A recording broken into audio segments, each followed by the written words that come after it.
The story begins with Danby, a high school senior in her final year. She's just a few days away from taking her university entrance exams, but the problem is, she's terrible at math. She always falls asleep during math class, which annoys the teacher so much that one day he calls her to the board. But as usual, she can't solve anything. Frustrated, he scolds her in front of everyone. When she returns home, she ignores her studies and spends her time playing with her phone and listening to music. Her mom watches her, annoyed, and tells her that if she solved math problems the same way she memorizes lyrics, she'd already be a genius. She jokes that Danby must have inherited her math struggles from her father, who was also bad at it, and that no university would accept her like this.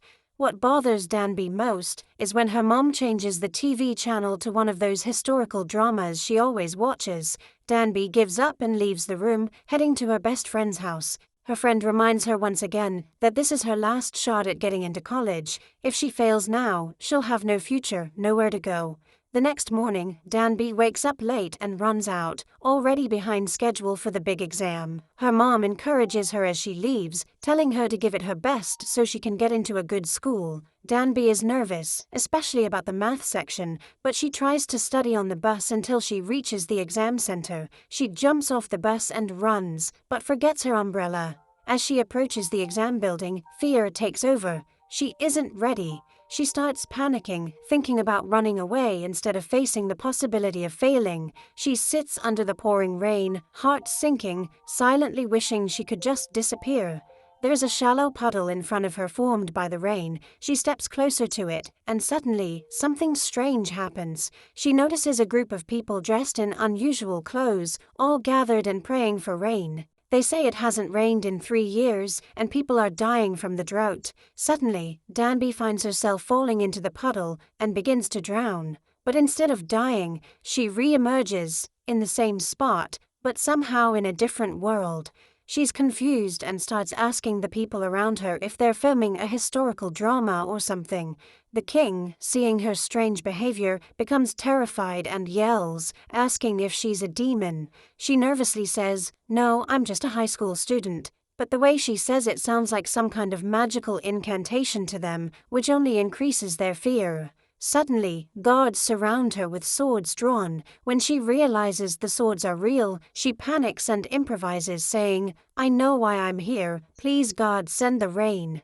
The people repeat her words like a prayer, but the moment they all lift their heads again, she's vanished. She had already run off and kept going until she reached a place filled with ceremonial clothes. She disguises herself as one of the temple priests and sneaks into a gathering with the king. During the meeting, the king suddenly announces that they must stop relying on superstitions and instead study science and mathematics to solve the problems in their kingdom.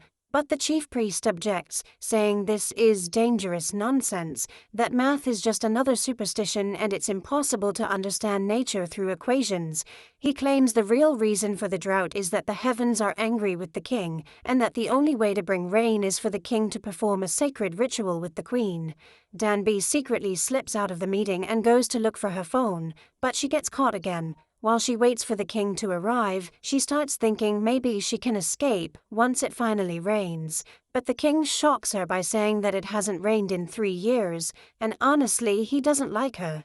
He declares that she should be executed immediately. She panics and begs, "Please wait. I'm just a student from the future, and I came here by accident." She tries to convince him that she knows a lot about history, and when that doesn't work, she quickly adds that she's also brilliant at math. Intrigued, the king postpones the execution and tells her to prove it. He gives her a Pythagorean theorem problem to solve. At first she's confused and says she can't even understand what's written, but when she realizes it's the Pythagorean theorem, she solves it quickly. The king is amazed. He says his own scholars usually take 3 days to solve such a problem. From that moment on, everyone starts treating Danby as Gosam, a male scholar. The king gives her a mission: teach math to the people. If she succeeds, he'll let her return home. But he's the first student, and she's shocked to discover he doesn't even know how to count. She patiently begins teaching him from the very basics: numbers, addition and subtraction, all the way up to multiplication. Eventually, they prepare for a math contest against a rival city musician. If Danby loses, she'll be punished. She boldly challenges the king and even hits him in frustration when he gets things wrong. The guards rush in, ready to kill her for touching the king, but he stops them and laughs it off. They hide all the math papers whenever the queen visits, pretending to be practicing music instead. One day, the king notices Danby is starving and invites her to eat with him, but she doesn't like the food and takes him to the kitchen. Using ingredients from her bag, she makes him some delicious instant noodles. He loves them, even though they're spicy. When she offers him water, he refuses, saying he likes the heat. The next morning, the entire palace hears him screaming. When Danby checks on him, she sees he's put a protective talisman on his ear, thinking she cursed him. She rolls her eyes and says, "Look, superstar, it was just noodles, not black magic." There was no magic or spell. It was just the chili hitting his stomach too hard. When she told him that, he asked, "What's a stomach anyway?" So Danby sat down and explained to him what the stomach is, what intestines are, and even about the heart, and how if he puts his hand on his chest, he'll feel it beating. But he said, "I don't feel anything." She smiled and said, "It's okay.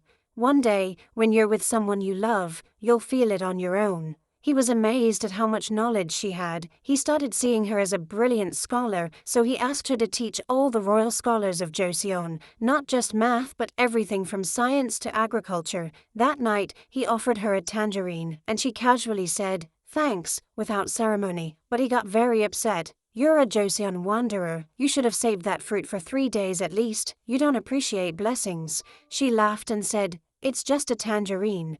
Don't be so dramatic." Later, the two of them went out to play ball in the palace courtyard, and she got him to run for the first time in years. The next day, the king sat with his future bride and told her that he would be served a magical love potion that night in his stew, and after that, they'd be married immediately. But fate had other plans. That bowl ended up in Danby's hands. She started behaving very strangely and ended up falling asleep in the palace. When she woke up, she kept apologizing to the king, but he simply told her, "Nothing happened, Gosum. Forget it." They went for a walk outside, and he told her that if she could achieve her mission, she would earn a high rank in the council and even be gifted a royal horse. But she said, "I don't want anything. I'm going back to my world as soon as the rain falls." The king replied, "Then from now on, don't treat me like a king. We're equals, man to man."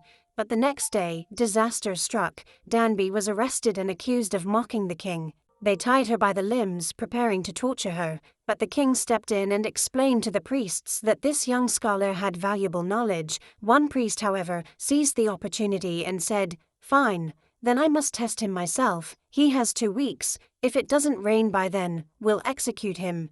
Danby didn't give up. She kept studying, calculating everything, and the palace musician helped her build a rainfall gauge. Then, without warning, rain began to pour from the sky. Danby was overwhelmed with joy, but the king suddenly remembered what she said, that she would leave once it rained. He ran to the house where she was staying and found her crying in front of the rain gauge, overwhelmed with emotion. He told her, "You need to escape right now. I've been preparing for this. A ship headed for Ming is waiting for you." But she shook her head. "I've spent my whole life running away. I only ended up here because I was trying to escape my world." At that moment, the palace musician, who had secretly been working with the high priest, arrived. The priest had ordered him to kill the scholar, believing Danby might truly be from the future. The musician told the priest, "If that's true, then he's even more dangerous. We must get rid of him." The musician took Danby and put her on a horse, galloping through the woods until they reached a forest. There, he told her, "I've known for a while that you're a girl, but I'm a decent man. Your secret is safe with me."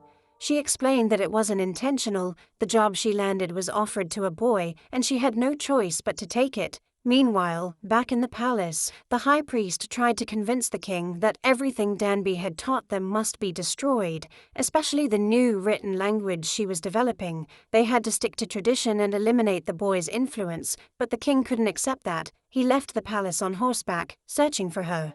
Elsewhere in the forest, the guards finally caught up to Danby and the musician. He let her escape and stood in their way, fighting them off until the queen herself appeared, her feet bleeding. She had run all the way there, desperately searching for them. Danby kept walking along the road until she reached a fork and didn't know where to go. Then she remembered something the king once said, that the sun is Joseon's clock. So she followed the sunlight until she reached the sea, and there the king was already waiting for her. That night they sat side by side watching the stars. She told him, "In the future, we don't see stars like this. Only the brightest ones." He replied, "Look now, the only stars you're seeing are the ones you choose to see. But if you stop and look closely, you'll start to see more. Those stars were always there. They just didn't appear until you decided to see them. The eyes see what the heart wants." After a quiet pause, the king confessed that he loved her. He said he wanted to create a new, easier language so common people could learn, not just the nobles. She suddenly remembered something, pulled out her money from the future, and saw his face printed on the currency. That's when she realized he really would succeed. When the king returned to the palace, he announced he would begin paying salaries to those who serve the people well. The high priest surprisingly agreed, saying that anyone who benefits the people should be rewarded. "What do you think of Gosam?" he asked. But no one else in the court agreed. They believed Gosam should be banished or even executed. Still, Danby continued to secretly teach the king everything, math, writing, and reasoning, without the priests knowing. One day, while walking through the palace, she found the queen hiding and eating in secret. They had forbidden her from eating too much, so she wouldn't gain weight and ruin her appearance. Danby offered her one of her instant noodle cups. The queen accepted it, and as they ate, they started chatting. From that moment on, they became friends. A few days later, the queen approached the king and told him she knew everything. She had already informed the queen mother too, because the girl, Danby, was supposed to be one of his concubines. Suddenly, Danby found herself being prepared for something she didn't understand. The palace maids were dressing her up and applying makeup. She had no clue what was going on, until she realized they were preparing her for the midday rest with the king, and that she was to become his first woman. The moment she understood what was happening, she panicked and ran away from the mad people around her. One of the head maids quickly informed the king that she had escaped on her way to the palace. The king went out to search for her and eventually found her, but he grabbed her by the arm and pulled her into a room. Danby screamed, protesting, "You said we'd stay just friends. I'm only 19. The king chuckled and replied, 19? That means you've got at least 3 years of adulthood. You're not a kid anymore. Besides, I've known you were a girl for a while now. I haven't touched you, have I? But tonight you need to stay here. Everyone's watching. Don't worry, I'm not going to eat you alive. The truth is, my mother's extremely stubborn, and no one can persuade her easily." The next morning, Danby went to speak with the musician. He asked her, "Are you sure you want to go back to the future?" But she didn't answer. She was torn, and her heart was full of doubt. She just walked off and sat alone. After a while, the queen came and told her someone wanted to see her. When Danby entered the palace, she found herself face to face with the queen mother, who looked exactly like her real mother. She completely broke down in tears, and no one understood what had triggered her crying. That night, she went to see the new astronomical system of Joseon, one she had personally helped create. It would help the kingdom accurately track the days and months. The king then invited her to come see something else he'd been working on. He had developed a new alphabet made up of 28 letters, meant to simplify reading and writing so that everyone in Joseon, not just the scholars, could learn.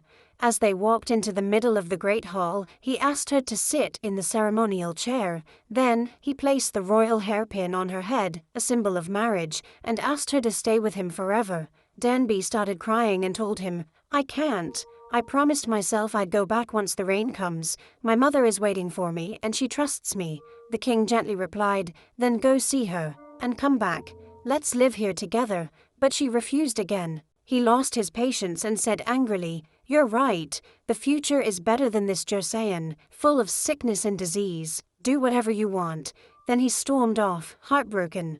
She remained in the hall, standing still, when suddenly she was struck on the head and knocked unconscious. Someone stabbed her with a sword, and the entire building was set on fire. When the king heard what happened, he risked his life and ran through the flames to rescue her. The next day, he summoned his assistant and said, "The ancient text disappeared last night." He accused the high priest of stealing it. The king grabbed the priest's hand and said, "Did no one teach you to erase all evidence after committing a crime like this?" Then he turned to Danby and asked, "Was this the voice you heard?" She nodded. It turned out that the book in her bag had shielded her from the stab. The king, furious, confronted the priest. "You knew what he meant to me. Why did you do this?" The priest answered coldly, "Because if that new language spreads, young people will start thinking freely. It'll create chaos. It will destroy the kingdom. I'm not afraid of dying. I'm afraid of the disorder that will ruin the future." The king replied, "Even if you try to stop it, I will build this system of writing for the people. I want to be someone who makes their dreams possible. Why should we fear a future we won't even live to see, a world we know nothing about?" But the priest wasn't moved. He fell to his knees and said, "Please execute me and end this." Soon the sky turned grey and rain began to fall, just lightly at first. Danby went around the palace, saying goodbye to her friends one last time before leaving. The king asked if he could walk with her to the farthest point. They walked side by side until they reached the seashore. There, Danby stepped into the same pond she had once fallen into and allowed herself to sink again, just like before. Moments later, she emerged again, back in her own world. She looked around and realized that only a few seconds had passed. There was still time to make it to the exam. She ran as fast as she could toward the test hall and saw her teacher waiting. The entrance exam had just started. She rushed to her seat and took the test. Later that day, she returned home and found her mother waiting for her. She ran into her arms, holding her tightly. Everything about Danby had changed. Her behavior, her perspective, everything had shifted after her journey. She had learned to value the people and things around her more deeply. Months passed. One day, as she walked out of school, the sky opened up and rain began to fall again. Suddenly, someone placed an umbrella over her head. She looked up and saw a face strikingly familiar. He looked exactly like the king of Joseon. But he simply smiled and said, "We met a long time ago, on the bus. You dropped your umbrella." And that's where the story ends. If you've made it to the end, let us know what you thought in the comments, and tell us what you'd like us to summarize in the next video. Thanks for watching.